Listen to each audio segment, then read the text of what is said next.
Good evening.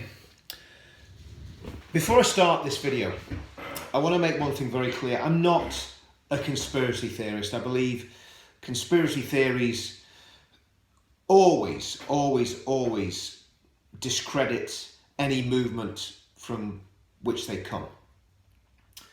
But there's no doubt in my mind that certain elements of the globalist elite, the liberal elite, the media class are using this virus pandemic to terrify the population of this country. And they need to be ashamed of themselves. And I think particularly about the panicking, preening, plastic populist Piers Morgan. Now we've just had a press conference from the British Prime Minister, and almost every single journalist in that audience asked the Prime Minister when was he going to lock the country down. And basically what they're calling for is think about this, they want to put 60 million people under house arrest. So not only in the last 10 days have our lives been put in danger, well, let's say the last 10 days, over the last 2 months, have our lives been put in danger because of these self-same globalists and elitist politicians and journalists who, and there's irony in this, 4 years ago, when the British people voted for Brexit, voted to take back control of immigration policy and stop the open door and the open border policy, that was a huge part of the vote for Brexit. People wanted Britain to be British. And I'm not talking about colour here. Anyone who knows me knows I'm not talking about colour. But we want the British identity to be protected. That's what Brexit was all about. British pride, British patriotism, and wanting to protect our country and our families from the very sort of threats that we're now seeing. Maybe we didn't see it as a pandemic, but we saw the threat of globalism and just opening your borders to everybody willy-nilly. Sooner or later it was going to happen. Something disastrous and catastrophic was going to happen. It's just happened to be a pandemic.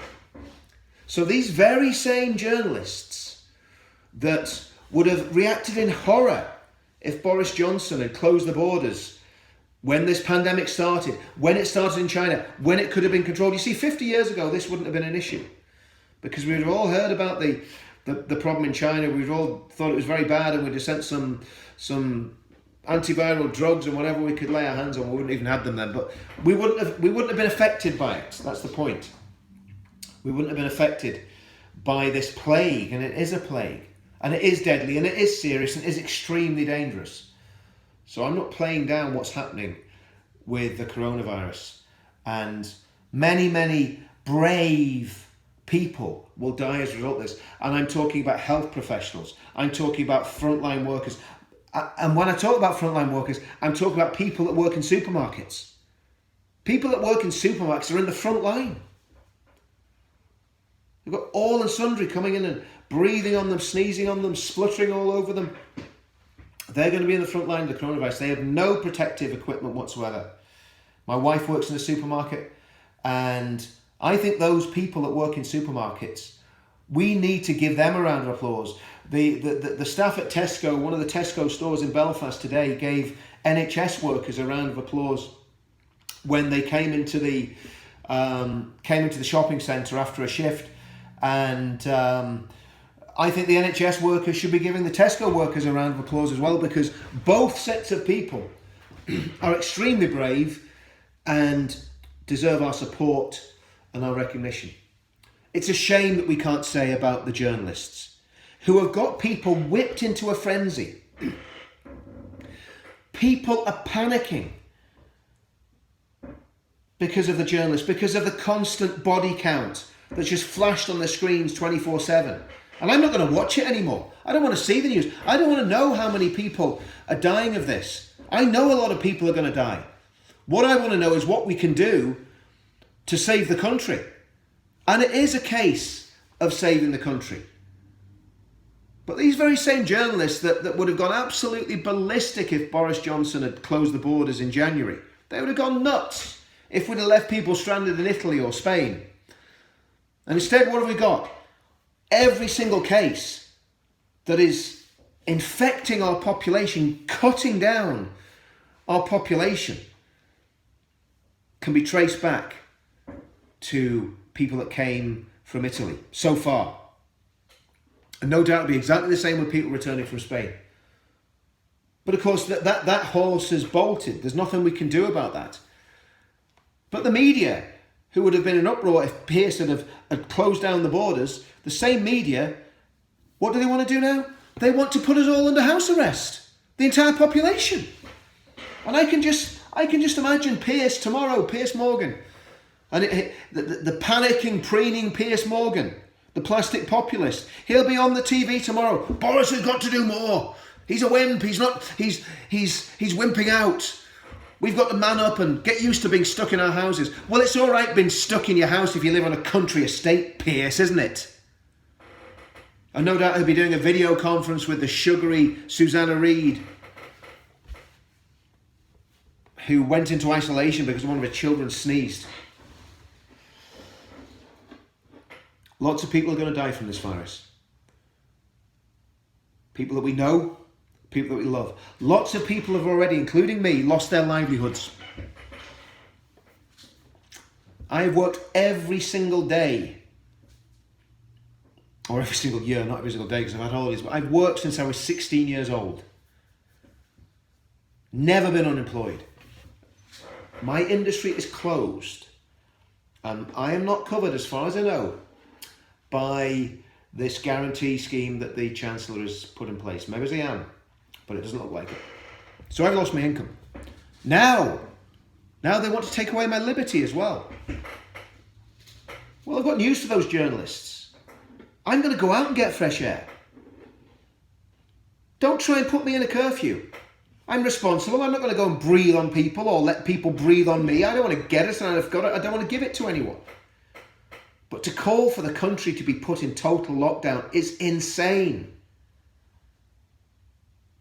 But it also shows that these very same journalists are opportunists. And what do they want to do? They want to control you. They're controlling what you think by the media they're pumping into your houses and pumping into your minds. And I think now is the time for the British people to stand up.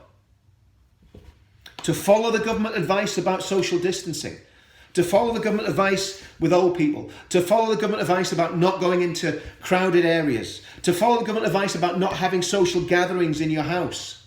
Follow all that advice. The government's also told us that we should go out and take exercise and get the fresh air for our mental health.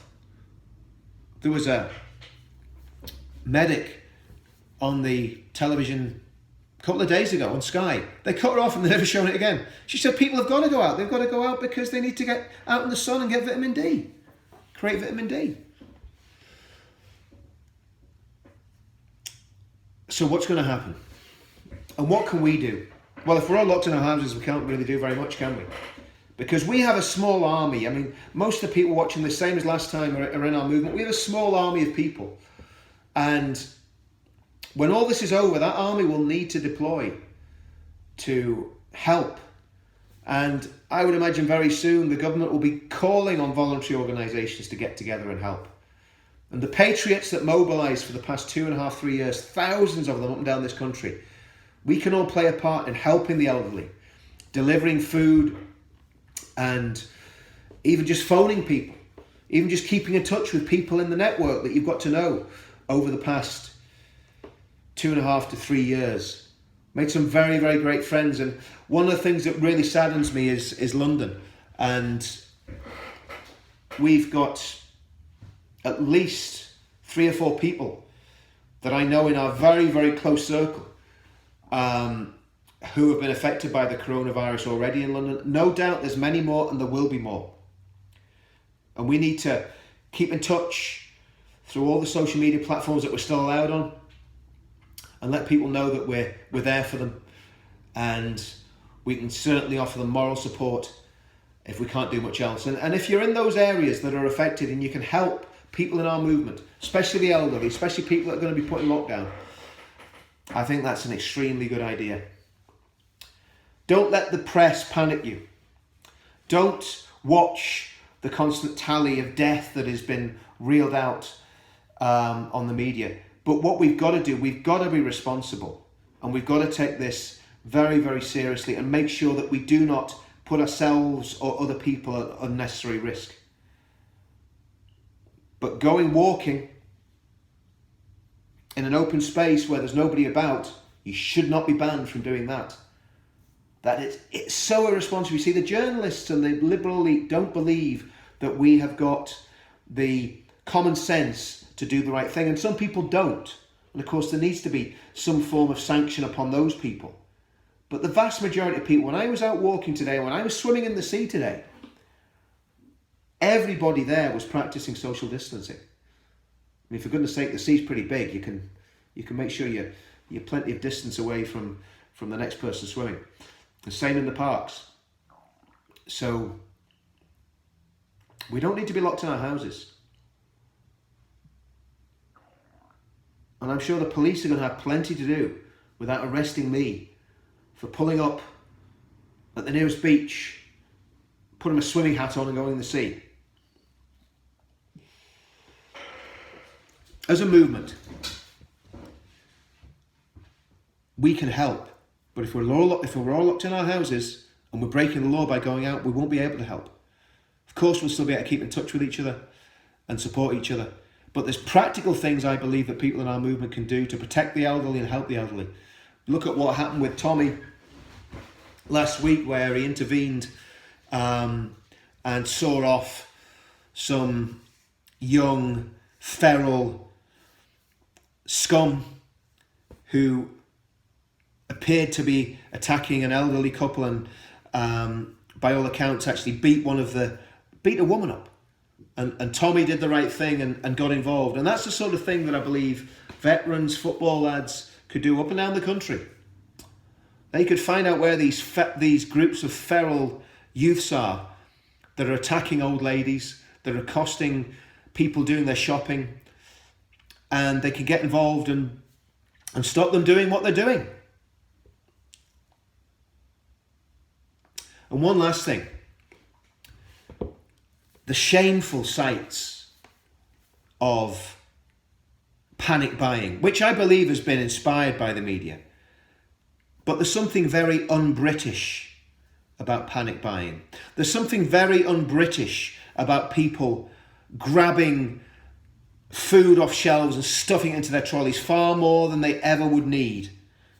It's selfish, it's cowardly, and it's depriving good people, NHS staff, frontline people, the elderly, of the food that they need and they deserve.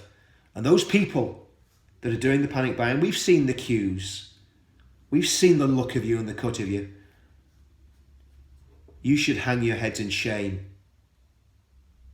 And you shouldn't be able to call yourself British citizens because you're a disgrace, because what you're doing is so un-British and goes against the British spirit, the bulldog spirit, and the stoicism that the British people have showed in every single crisis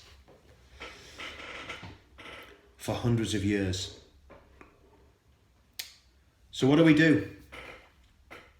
Well, we look after each other, we make sure that we stay safe, and we make sure that we don't let the media put us into a panic. We'll get through this as a country, and we'll come the other side stronger.